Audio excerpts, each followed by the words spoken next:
Shields up, Iron Breakers. Rurikhan here coming at you with another video. Welcome back to Monster Hunter Rise Sunbreak. In case you guys weren't aware, yesterday we had the Capcom showcase, which was absolutely phenomenal, particularly when it came to news for Monster Hunter Rise Sunbreak. There is a lot of stuff to talk about, and I'm going to be breaking down all the things that were talked about in yesterday's event, but specifically just the Monster Hunter stuff. On top of it, I'm probably going to be uploading later this week a video which is just a highlight of my reaction to the event itself. For those of you that don't want to scrub through the whole 2-hour live stream, because I know a lot of you guys don't have time to watch that stream, so I want to be sure that I'm respectful of your time. And because I want to be respectful of your time, let's just get right into the business. So one of the first things that they announced is that there is a returning locale, and that is the jungle, which is interesting because in that live stream yesterday, I actually did a GU hunt before we get started, because I always start live streams earlier and whatnot.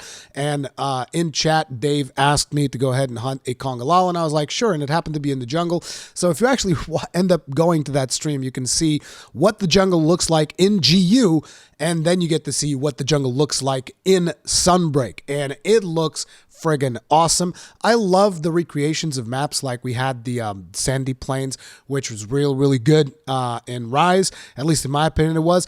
When it comes to locales, if I had one pick, you guys already know which one it is, I would have much preferred to get the deserted island, but hey, you know, you can't really complain too much because the jungle is also a phenomenal map, and I know that there's a lot of people that are going to be excited about exploring some of the stuff that was shown in the jungle. Now, some of the sets that you will see people use in the throughout the video, as far as I could tell, they didn't really reveal anything new. I could be wrong, so please point it out to me, because I'm also sick, and my coughing is actually so bad it's triggering migraines. Like, I'm actually listening to a video right now that is preventing me from diving into a migraine as I'm recording this video, so I appreciate your understanding. But anyways, as I was saying, like, I don't think I missed anything. The first couple of gear sets that they shown was Garangol, Malzeno, Lunagaron, and some kind of a guild set. But yeah, the first monster that they revealed, now that was a big surprise for me. Now, I believe that this was actually leaked because I saw this name being tossed around in my feed for a long time. It's just, I suspected that the leak was fake because, like, okay, they're bringing out a monster from Frontier. Sure thing, dude.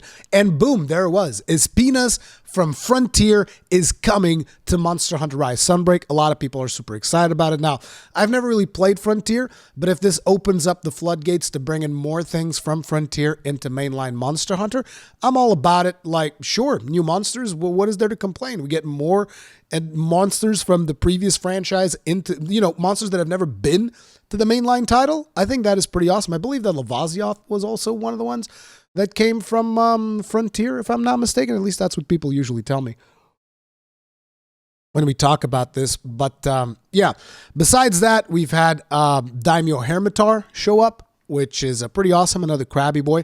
I was hoping more to get, like, new crabs, like something brand new. Maybe we'll get some of those. As a matter of fact, I really hope that they keep playing the monsters as close to the chest as possible. I don't want them revealing too much, but they did reveal quite a few things. Now, we also got to see an Astalos and Mizu Turf War in the trailer, which looked friggin' vicious, like Astalos completely demolishing Mizutsune, which is, Mizutsune's right where he belongs, getting completely and absolutely crushed. Sorry, Gaijin, it is what it is. Then we saw a little bit of footage from Pyre Raknakadaki, which is going to be a blast version of Raknakadaki, which is something that we already theorized based on the little Rachnoid dude that we had seen in a previous, in a media showcase. As a matter of fact, we talked about that in that video that I did that kind of rounded things up with the document from Fan, which was pretty cool. We also got to see environmental traps getting used. So very much like you had back in the Ancient Forest in Monster Hunter World, there was the thing of rocks, and you could, like, slinger a shot in there, and then it would drop the rocks on top of the monster. It seems like there's something similar to that in the jungle, and I saw some people say, oh, was that a slinger shot? It's like, no, it was a kunai. You can throw kunais in Monster Hunter Rise. It's interesting how many people forget that you can actually throw kunais, infinite kunais even, in Monster Hunter Rise. If you actually just cycle through your items, it's right there, and you can just, like, spam throw it. There's no limits.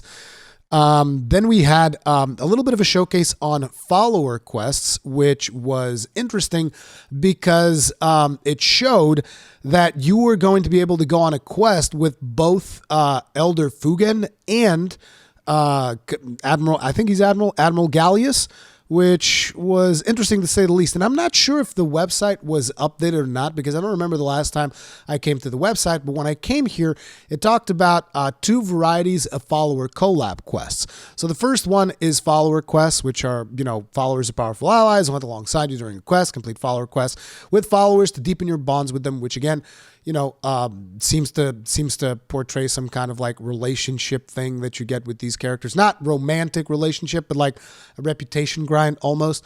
To deepen your bonds with them, eventually allowing you to call upon their help for support surveys. And then there's a different type of follower request called the support survey, which says here it allows you to choose from followers you have formed close bonds with to accompany you on a quest. Each follower also has a limited selection of weapons from which you can choose for them to use. Like, if you guys remember, we've seen Fiorane actually using Charge Blade and stuff like that.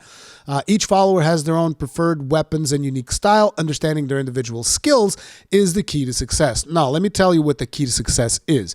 Any follower that can use a gun lance is using a gun lance. That, my friends, is the key to success. But it will be interesting to see how, this whole thing is going to play out, and just like what kind of rewards you're going to be getting from follower quests and support surveys and all of that stuff. It's basically kind of like a new quest type in the same way that doing Rampage is a new quest type. The difference is that this is a completely solo quest type. So, it is what it is.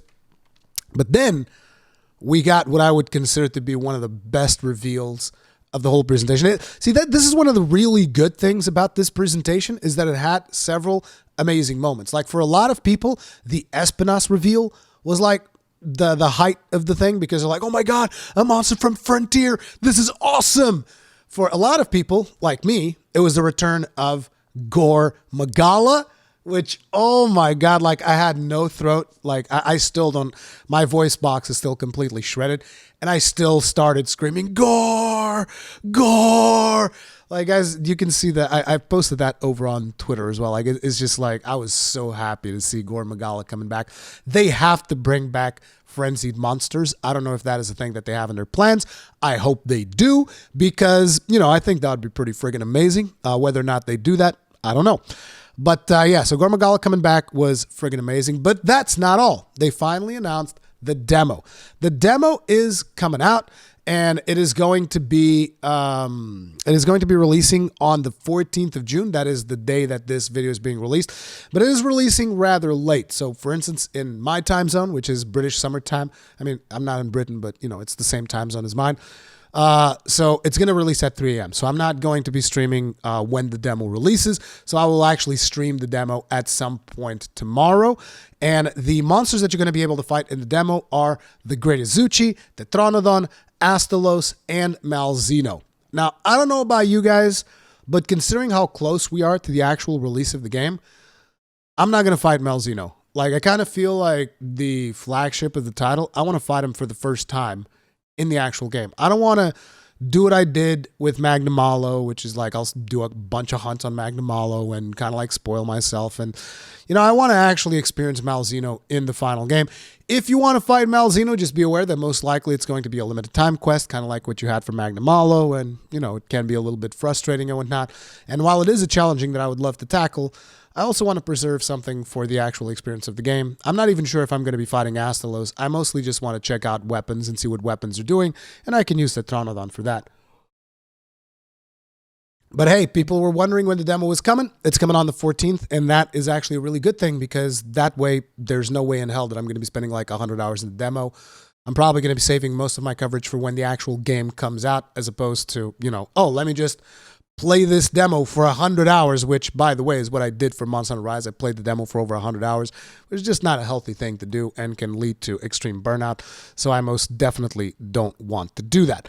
Now, another thing that they pointed out during the presentation was that regardless if you update to Sunbreak, you're going to need 13 gigabytes free in your Switch or in your PC in order to install an update that they will be pushing for the game even if you don't get Sunbreak, because they're going to rebalance weapons and do a bunch of stuff like that, I would imagine. And you know, they have to bring in assets so that you can cross-play players that have Sunbreak with players that don't have Sunbreak, because, you know, they enabled that for Iceborne, and I expect them to do the same thing for Sunbreak and Rise.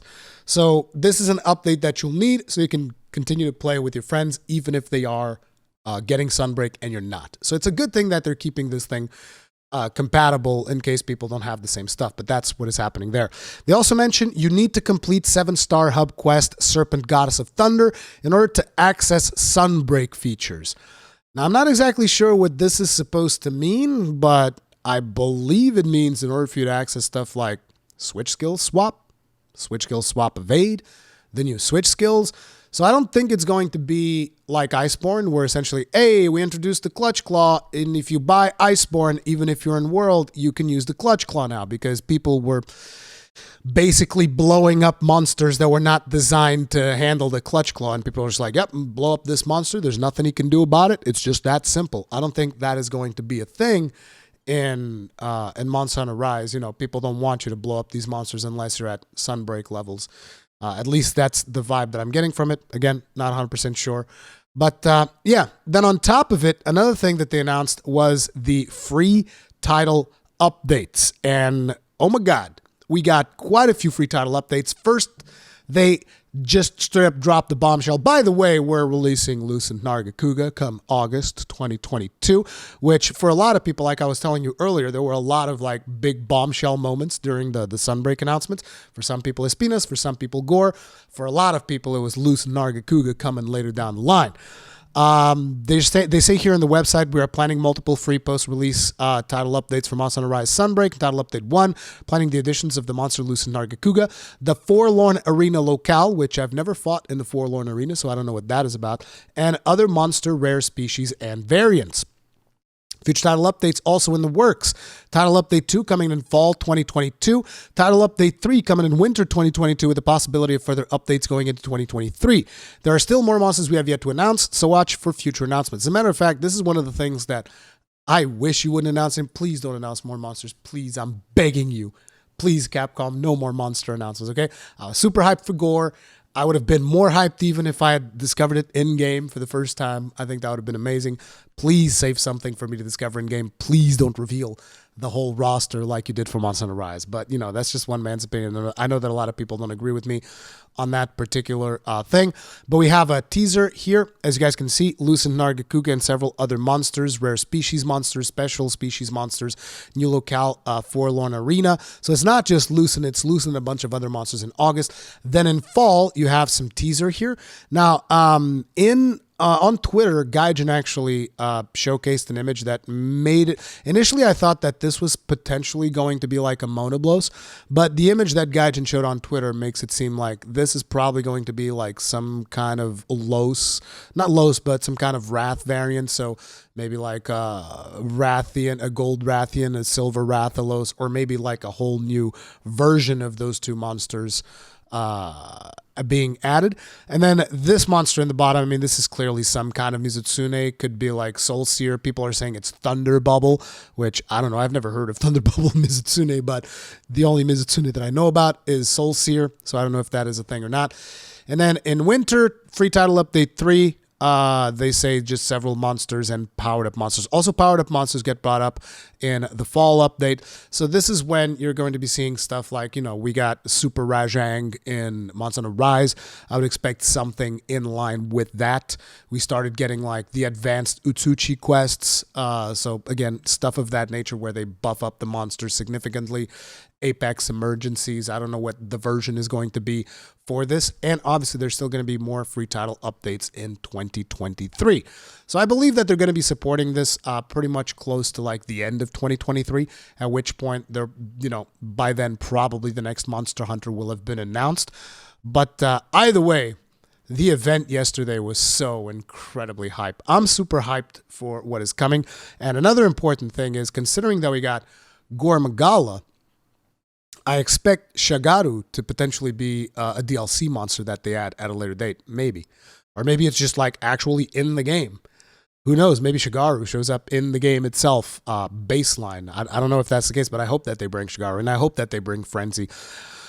Oh, man. But it is shaping up to look pretty friggin' awesome, if I can say so myself. But anyways, that is going to be it for this video. If you guys enjoyed it, hit it up with a like. If you did not enjoy it, hit it up with a dislike. Sorry about my voice. Sorry about the fact that I'm tired and fighting a migraine.